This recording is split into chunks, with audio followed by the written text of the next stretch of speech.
Denkt mehr mit dem Herzen, postet nicht so viel über das, was ihr denkt. Denkt vielleicht 3-mal drüber nach, bevor ihr was postet. Verbrennt euch nicht alle gegenseitig.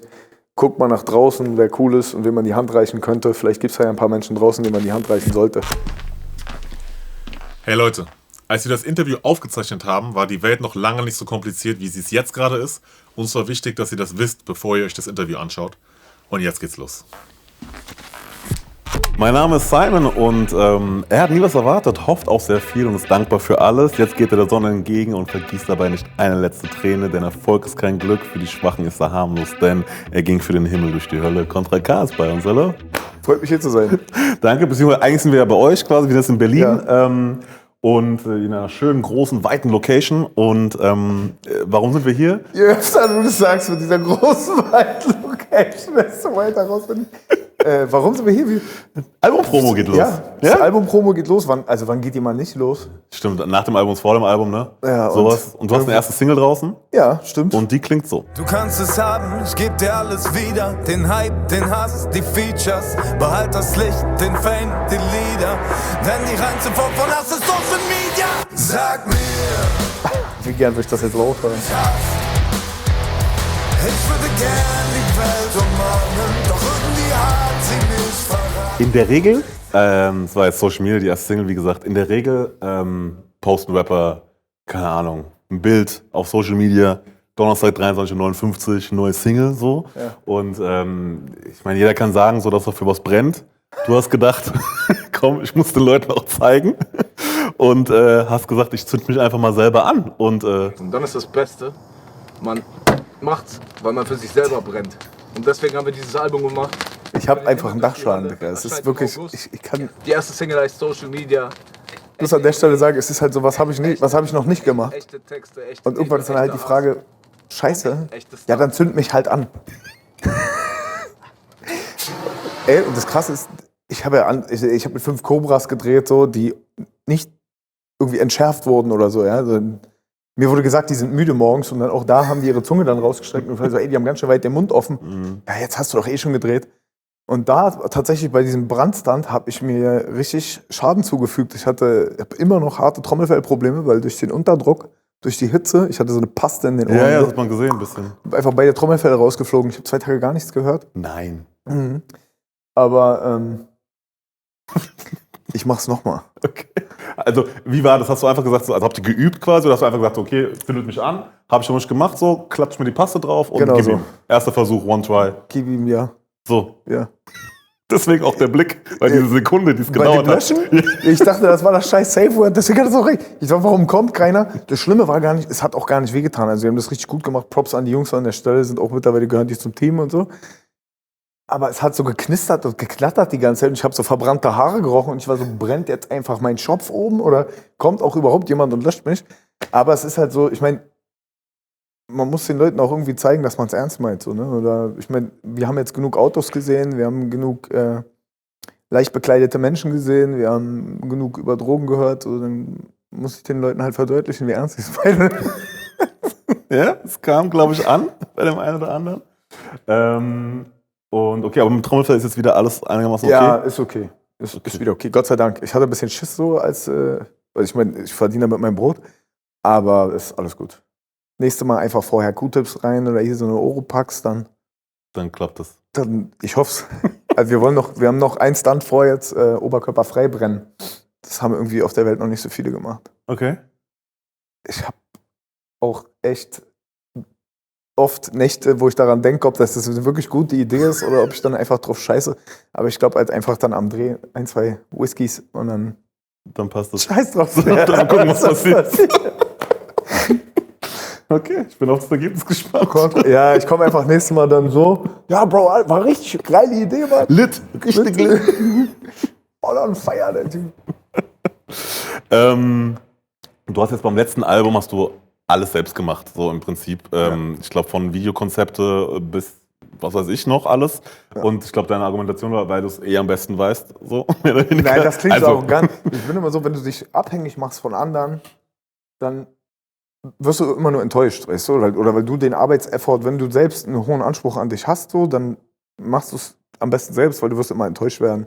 Und ich wollte auch nicht, dass dann viele sich nachher das auf die Fahne schreiben können. Ich wollte es alleine machen, weil dann wird es auch wirklich zu 100% ich und so machen wir es jetzt auch. Ich habe einfach mein Team vergrößert, ich habe mehr Leute mit reingeholt, mehr Freunde mit reingeholt und es macht auch mehr Spaß wieder. Es ist halt so wie am Anfang, weißt du, es hat natürlich ein riesen Ausmaße angenommen alles, aber ey, auch wenn wir nicht in dieser Streaming-Welt so krass stattgefunden haben, haben wir trotzdem, glaube ich, das Boxen-Game gekillt im letzten Jahr und ich freue mich, dass wir das dieses Jahr wieder machen.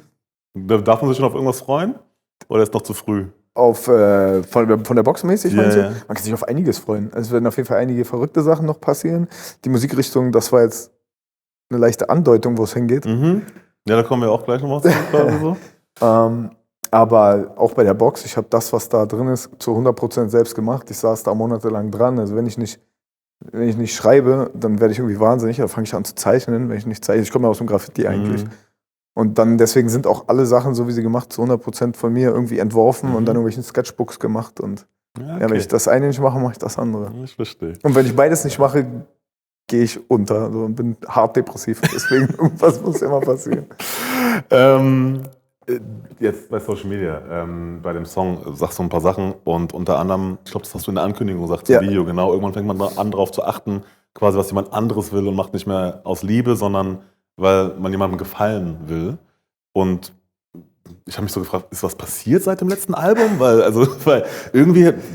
Wann passiert nichts? Also es ist viel passiert, es ist viel privat passiert so und es ist, für mich ist so, irgendwann habe ich habe natürlich immer die Texte geschrieben, die ich schreibe, so, das hat mich da nicht, aber man wollte vom Soundbild her, dachte ich, oh ja, man fängt an zu überlegen, wenn man da irgendwo hinkommt und mal irgendwie einen Erfolg mit Songs hat, ja, vielleicht sollte das mehr so klingen und was so. Am Ende, weißt du was, zero fucks, scheiß drauf, scheiß auf alles, natürlich muss man die Platte dann irgendwie promoten, aber es hat nicht mehr so Spaß gemacht, wie es sollte und am Ende muss die Arbeit, wenn du sie so viel machst, Spaß machen. Und jetzt macht sie mir wieder Spaß. Und am Ende, wenn ich eine Schublade aufmache und in dieser Schublade bleibe, ist für mich auch okay, weil der erste Platz ist auch immer scheiße am Ende, weil dann stehen da 100 hinter dir, die dich kicken wollen. Dann bin ich lieber auf dem guten Dritten. Schön in der zweiten Reihe, dritten Reihe. Oder auch einfach, weißt du, das Leben mal wieder genießen. So. Das ist diese ganze Social, wenn wir bei dem Song so sind, diese Social-Media-Welt ist so giftig. Und Corona obendrein hat irgendwie so die Pest in uns allen hochgeholt, weil wir auch so viel Zeit da drin verbringen. Deswegen ist es noch toxischer geworden. Und die Leute verbrennen sich alle gegenseitig und canceln sich hoch und runter gegenseitig. Und irgendwann ist der Punkt, da wirst auch du, der Canceler, gecancelt. So. Deswegen, du sagst ja auch, die reinste Form von Hass ist Social Media. Ne? Das ist auch. Es ist Punkt. Es ist schön, dass sich alle Menschen miteinander verbinden. Aber leider auch haben so viele Leute so viel Zeit anscheinend, dass sie ihre ganze Negativität da reinballern und das schon so das Highlight ist für Leute, Scheiße unter jemanden zu schreiben. Und wenn du dir mal überlegst, in der Zeit, in der du diese Kacke schreibst und diesen Dreck-Hass verbreitest, so, ja, könntest du auch rausgehen und einer Oma über die Straße helfen. So, ich meine, ist jetzt hart, pathetisch gesagt, so, ja, aber du könntest irgendwas Cooles machen. Du könntest auch an dir selber arbeiten, um dahin zu kommen, wo der vielleicht ist, den du gerade hatest. Du musst doch nicht mögen, was er macht, aber fuck you und halt's Maul, wie wichtig. Ich meine, ich gehe ja auch nicht raus und sage, der ist scheiße, der ist scheiße, der ist scheiße, der ist scheiße. Macht alle. Ich freue mich über alles. Wer der Champions, Tennisprofis, Tischtennisprofis, Ping-Pong-Profis, Putzprofis, Laminierprofis. Ich feier's. Support. Ist es aber, also ist irgendwas passiert quasi? Was hat dich dazu gebracht, quasi das tatsächlich auch damals als Single rauszugehen und so? Gab es irgendwas oder hat es euch einfach angefühlt, du hast quasi das mitgenommen in der, keine Ahnung, vielleicht auch Corona-Zeit so ein bisschen mitbekommen, dass es einfach ein bisschen mehr geworden ist? Guck mal, was gerade generell passiert auf der Welt. Ich meine, wir teilen uns ins allerkleinste Teilchen, statt zu gucken, was uns verbindet. So, das macht keiner mehr.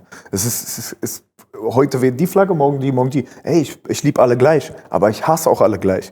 Aber eigentlich sitzen wir doch auf diesem gigantischen Kacke-Sandwich alle zur gleichen Teilen. So, und das ist, was ich damit meine eigentlich bei Social Media, wie weit wir uns auseinander definieren, weil wir haben alle dieselben Probleme. Am Ende.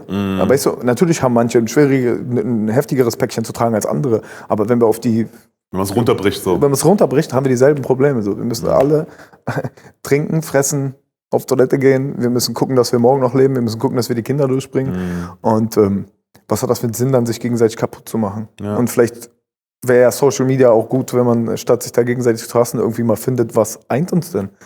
Guck mal, wie schnell das geht. Politik gewinnt über Social Media. Es werden Meinungen gemacht. Du weißt gar nicht, wie viele Profile überhaupt echt sind und unecht sind. Es werden irgendwelche Narrative gepusht, die gerade passen oder auch nicht.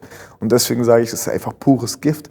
Weil wenn du früher einen kennengelernt hast, so wie wir uns jetzt zum Beispiel kennenlernen, dann weißt du doch, der ist cool oder nicht. Aber wenn jetzt irgendjemand sich die Muse macht und irgendeine Scheiße über dich schreibt, so, dann geht es ganz schnell, dass hunderte, tausende andere Menschen das sehen und eine Meinung über dich haben. Aber die wissen gar nicht. Weißt du, wenn zum Beispiel der Paketbote immer scheiße zu mir war oder mir ins Paket spuckt, dann wird es irgendwann passieren, dass ich ihm wahrscheinlich eine Ohrfeige haue. Aber wenn man sich über Jahre dann sieht oder sich kennenlernt, dann ist man auch cool miteinander und man schätzt sich. Und das verliert sich heute irgendwie, finde ich, aus den Augen. Gab es den Punkt, also nochmal zu diesem Thema quasi, dass man nicht Musik macht, um anderen zu gefallen, so, gab es einen Punkt, wo es tatsächlich so war, wo du Musik gemacht hast, quasi um anderen zu gefallen, oder? Ja, schon, natürlich immer. Also ich meine, gut, es ist weit hergeholt. Alter, ich bin Rapper und Künstler, ich stelle mich ja hin. So, wenn wir alle jetzt behaupten, wir machen es nicht, weil wir gefallen wollen, dann sind wir die größten Lügner ever. Aber irgendwie muss auch dann man sich selbst irgendwo treu bleiben. Ich bin jetzt nicht, dass ich da meinen Arsch verkauft habe und sage, ja, ich mache jetzt alles. Aber trotzdem habe ich gemerkt, wie sehr mich das dann immer enttäuscht hat, wenn dann das nicht so war, wie es sein sollte und das nicht. Und das ist nicht Sinn der Sache. Ich meine, ich bin 34, ich habe 3 Kinder. Die brauchen meine gute Laune viel mehr. Meine Freunde brauchen meine gute Laune viel mehr. Und am Ende muss ich Spaß dabei haben. Und ich habe wieder richtig Bock. Es macht Spaß. Ruhe! Jetzt könnten Außenstehende sagen, okay, aber was erzählt er mir da von wegen, ich mache jetzt das, was quasi nur noch mir gefällt und höre nicht mal auf was andere sagen, das ist doch immer noch der gleiche Glückskeks-Rap quasi wie sonst. So. Da hast du Social Media auch. What the fuck, halt dein Maul. Wie viel Energie steckst du daran, dir das auszudenken, diese scheiß Memes zu machen?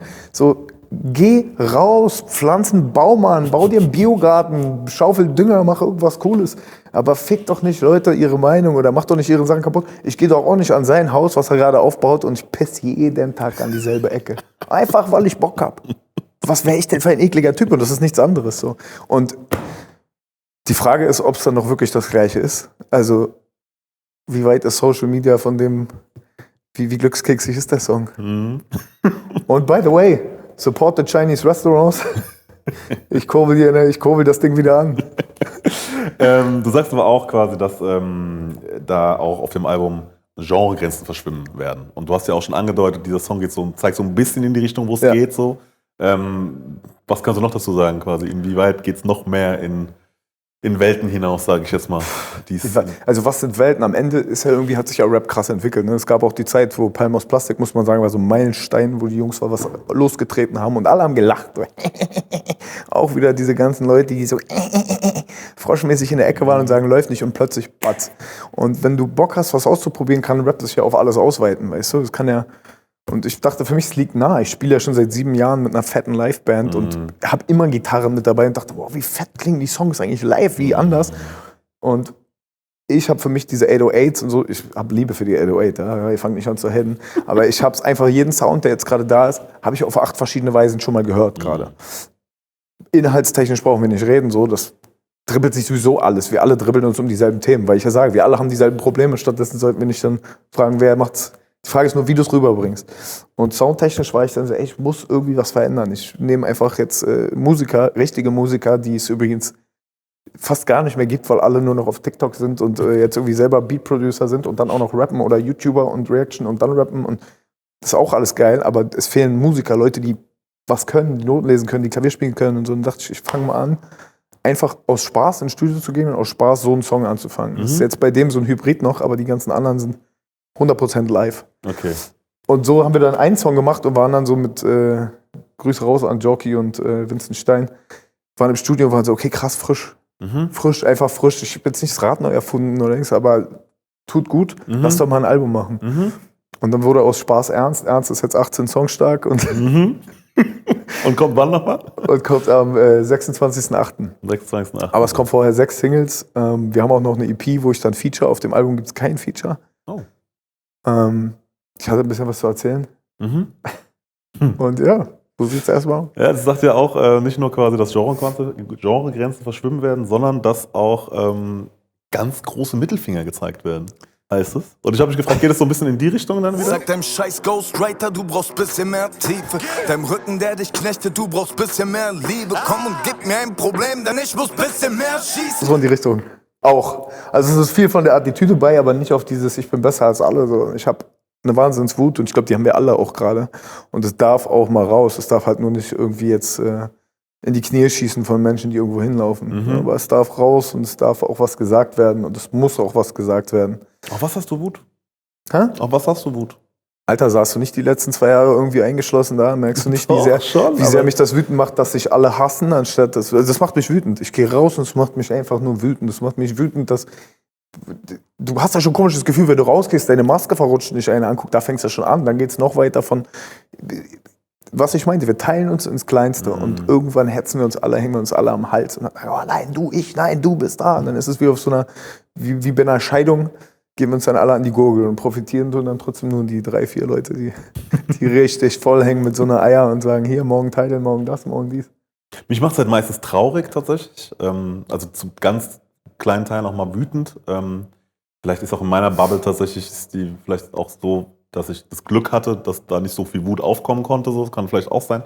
Und ich frage mich aber, also kann man das nicht einfach mit Freundlichkeit und Dingen quasi entgegentun, ne? Sagen wir auch auf so richtig auf so Glücksbärchen, Glückskeks-Level quasi mal zu gucken. Ja, so. aber das kann man ja auch machen, soll man auch. Es ist auch nicht das ganze Album so.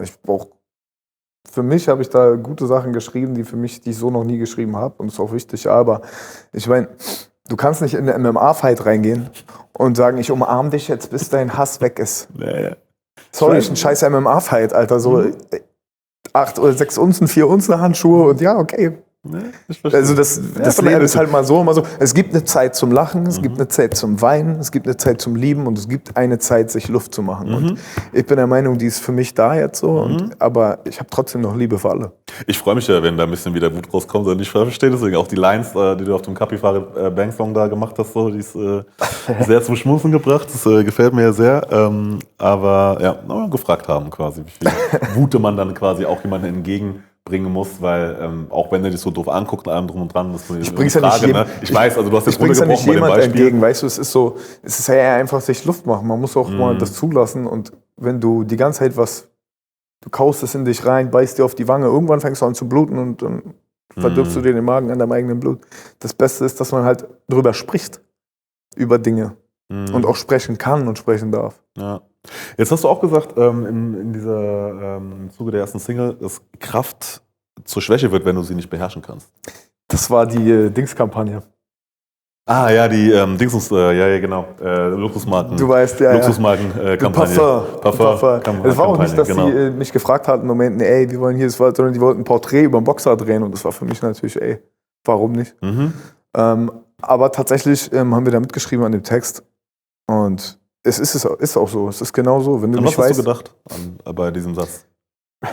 Weil klar, Geschwindigkeit, wenn du 300 in der Kurve bist und das nicht kontrollieren kannst, dann wird Kraft zur Schwäche. Genau, so. Oder auch, dass du auch weißt, wie du mit deiner Kraft umgehen kannst, so, weißt du, oder dass du kannst der kräftigste Mensch der Welt sein, aber eigentlich total schwach.